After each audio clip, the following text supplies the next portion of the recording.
Prepárese porque vamos a sumergirnos en una narrativa que combina teología, psicología conductual y el más puro terror existencial. Todo comprimido en una elección que espero no le cause un cortocircuito emocional. No me interrumpa. Para comprender el origen debemos viajar al epicentro del trauma occidental, Jerusalén, año 33. No imagine una estampa de domingo, imagine el olor a sudor, sangre coagulada y polvo. El calor era una entidad física, opresiva. En el Gólgota, la crucifixión no era solo una ejecución, era un teatro de la crueldad diseñado por Roma. Entre la masa, movida por un voyerismo morboso que Freud calificaría como pulsión de muerte, caminaba una mujer, Celestina Abdenago. Aquí es donde la historia se pone interesante para un filósofo. Celestina no era malvada en el sentido caricaturesco, era una mujer ejerciendo su voluntad en un entorno de caos. Subió la colina con una jarra de agua fresca, se acercó a Dimas y a Gestas, los ladrones, y les dio de beber. Un acto de altruismo aparente. Pero cuando llegó al centro, ante Jesús de Nazaret, la dinámica de poder cambió. Él, en su agonía epovolémica, pidió agua. Celestina, en ese instante, experimentó lo que Nietzsche llamaría la voluntad de poder en su estado más tóxico. Tenía a un dios a su merced. En lugar de ofrecer la caridad, eligió el desprecio. Con una soberbia que haría temblar a los estoicos, derramó el agua o la retiró. Las versiones varían, pero la intención es la misma. Y les petó: bebe de tu propia sangre. Grave cálculo de cálculo. No se puede jugar a ser Dios frente a Dios. La respuesta no fue una maldición de fuego, sino una sentencia de aislamiento eterno. Caminará sola y sedienta hasta el fin de los tiempos. Note la precisión quirúrgica del castigo. No la mató, la condenó a ser sin pertenecer. El ánima sola es el Dasein de Heidegger, el ser ahí, pero arrojado a un vacío absoluto, desconectada del tejido de la realidad, vagando en un purgatorio personal. Ahora analicemos sus cualidades y atributos. Esto es vital para entender con qué estamos tratando. Olvide la imagen de una santa. El ánima sola es una entidad del purgatorio, específicamente de los estratos bajos. No es un espíritu de luz, es una alma en pena con una licencia operativa muy amplia. Visualícela, una mujer joven, de cabello largo y desaliñado, rodeada de llamas que no la consumen, porque el fuego físico es irrelevante comparado con el fuego de la culpa, y con cadenas rotas colgando de sus muñecas.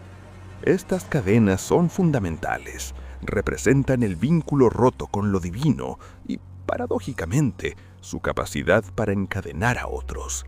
Su mirada no es de odio, es de una tristeza tan profunda que si usted tuviera la sensibilidad suficiente, le detendría el corazón. Pero detrás de esa tristeza hay una necesidad voraz. Su psicología es puramente transaccional y maquiavélica. Ella opera bajo el principio de dot ut des, te doy para que me des. Al estar condenada a la soledad eterna, su única forma de sentir conexión es a través de la manipulación del deseo humano. Es la patrona de lo imposible, sí, pero específicamente de los imposibles emocionales. No se le pide dinero, eso es vulgar, se le piden personas, se le pide dominio, se le atribuye la capacidad de entrar en la mente de un objetivo y destruir sus defensas psíquicas. Es una experta en guerra psicológica. Ella no enamora a su víctima, la obsesiona, inyecta su propia ansiedad de separación en la mente del objetivo, hasta que éste no tiene otra opción que buscar al invocador para aliviar el dolor. Es celosa, extremadamente celosa. Su invocación exige exclusividad, no tolera que se la mezcle con otros santos. Su energía es densa, pesada, como el nitrógeno líquido. Se dice que cuando ella llega, el sonido ambiente se apaga, como si absorbiera la vida de la habitación.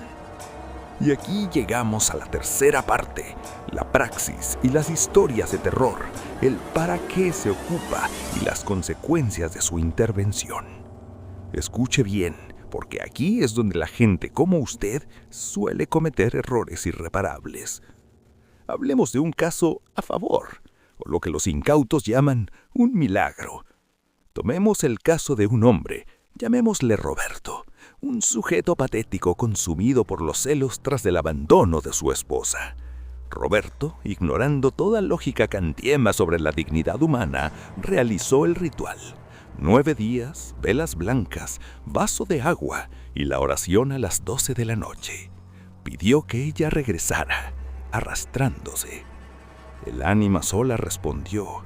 La esposa volvió, pero no era la misma mujer. Roberto me describió, antes de terminar en una institución psiquiátrica, que su esposa regresó a las 3 de la mañana, golpeando la puerta con los nudillos ensangrentados.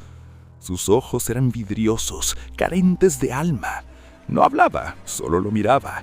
Se sentaba en la esquina de la habitación, meciéndose. Si Roberto salía de la casa, ella gritaba con una voz que no era la suya.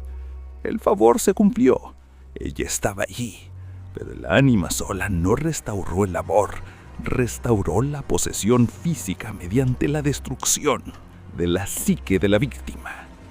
Roberto vivía con un cadáver viviente, un títere movido por los hilos de la soledad de Celestina. Pero el verdadero terror, el horror supremo, viene en la interacción en contra. Esto sucede cuando el cliente no paga. La deuda espiritual. Le contaré de una mujer, Elena.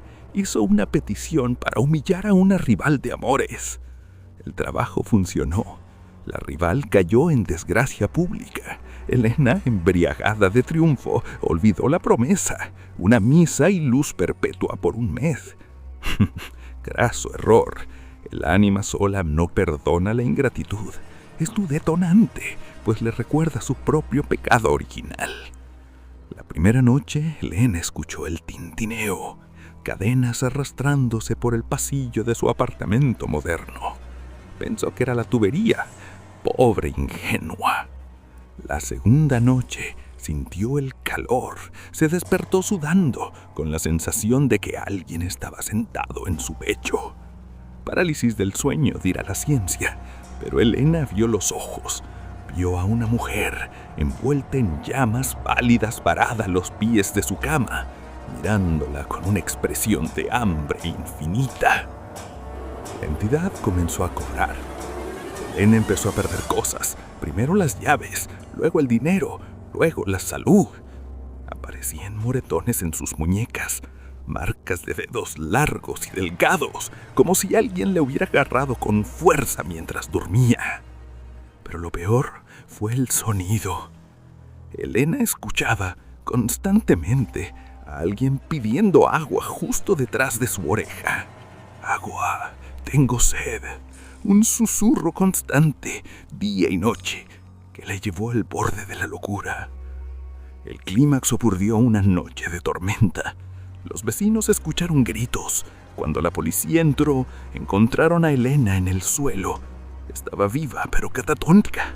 Su cuerpo estaba contorsionado en una postura antinatural, imitando a alguien crucificado o encadenado.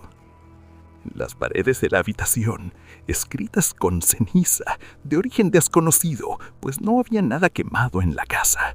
Se leía una sola frase, repetida 1000 veces. Nadie bebe si yo no bebo. Elena pasó el resto de sus días en un sanatorio, con miedo al agua. Tenían que hidratarla por vía intravenosa, porque cada vez que veía un vaso, gritaba que el agua estaba hirviendo.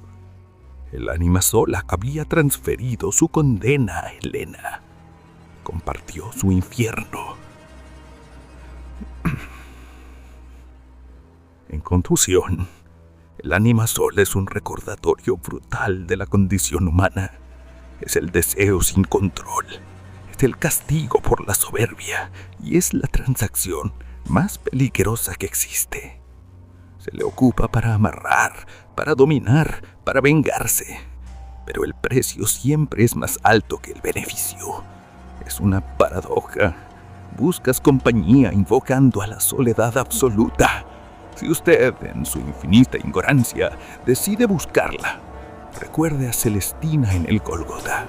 Recuerde que el agua que ella pide, eventualmente, será su propia vitalidad. Y créame, como alguien que estudió